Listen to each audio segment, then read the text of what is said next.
नमस्ते दोस्तों, आज हम बात करेंगे एक ऐसे बयान की जिसने पूरे देश में हंगामा मचा दिया है। बीजेपी सांसद निशिकांत दुबे ने सुप्रीम कोर्ट और चीफ जस्टिस ऑफ इंडिया पर तीखा हमला बोला है। लेकिन क्या कहा उन्होंने, बीजेपी ने क्यों किनारा कर लिया और विपक्ष क्यों भड़क गया, आइए इस विवाद की पूरी कहानी जानते हैं। तो दोस्तों, शनिवार को झारखंड के गोड्डा से बीजेपी सांसद निशिकांत दुबे ने सुप्रीम कोर्ट पर बड़ा आरोप लगाया।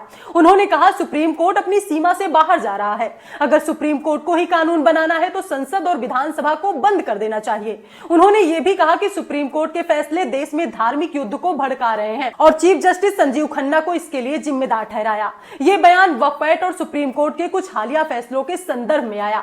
लेकिन सवाल ये है, क्या वाकई सुप्रीम कोर्ट अपनी सीमा लांघ रहा है या ये सिर्फ एक राजनीतिक बयानबाजी है। अब मजेदार मोड़ यह है कि निशिकांत दुबे के इस बयान से उनकी अपनी पार्टी बीजेपी ने ही किनारा कर लिया। बीजेपी अध्यक्ष जेपी नड्डा ने देर रात एक्स पर पोस्ट किया, निशिकांत दुबे और दिनेश शर्मा के बयान उनके निजी विचार हैं, बीजेपी का इनसे कोई लेना देना नहीं है। हम न्यायपालिका का सम्मान करते हैं। लेकिन विपक्ष ने इस मौके को हाथ से नहीं जाने दिया।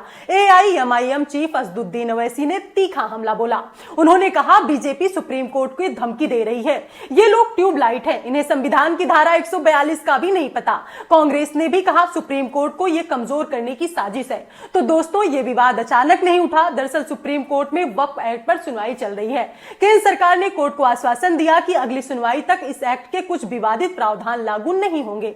निशिकांत को यह बात नागवार गुजरी। उन्होंने सवाल उठाया कि सुप्रीम कोर्ट राष्ट्रपति को बिल पर फैसले लेने का समय सीमा कैसे दे सकता है। दुबे ने पहले भी समलैंगिकता को अपराध मुक्त करने और इलेक्टोरल बॉन्ड जैसे मुद्दों को सुप्रीम कोर्ट के फैसलों की आलोचना की थी। लेकिन इस बार उनका लहजा इतना तीखा हो गया कि बीजेपी को भी सफाई देनी पड़ी। तो दोस्तों, अब सवाल आपके सामने है, क्या निशिकांत दुबे का बयान सही है? क्या सुप्रीम कोर्ट अपनी सीमा लांघ रहा है या ये सिर्फ राजनीतिक ड्रामा है? क्या बीजेपी का किनारा करना सही कदम था? अपनी राय कमेंट बॉक्स में जरूर बताएं। अगर आपको ये वीडियो पसंद आया तो लाइक करें, शेयर करें और चैनल को सब्सक्राइब करना ना भूलें। बेल आइकन दबाएं ताकि आपको हर ब्रेकिंग न्यूज की अपडेट मिले। तो दोस्तों, ये था निशिकांत दुबे के बयान का पूरा माजरा। क्या ये विवाद और बढ़ेगा? क्या सुप्रीम कोर्ट कोई एक्शन लेगा? जानने के लिए हमारे साथ बने रहें। मिलते हैं अगले वीडियो में, तब तक के लिए जय हिंद।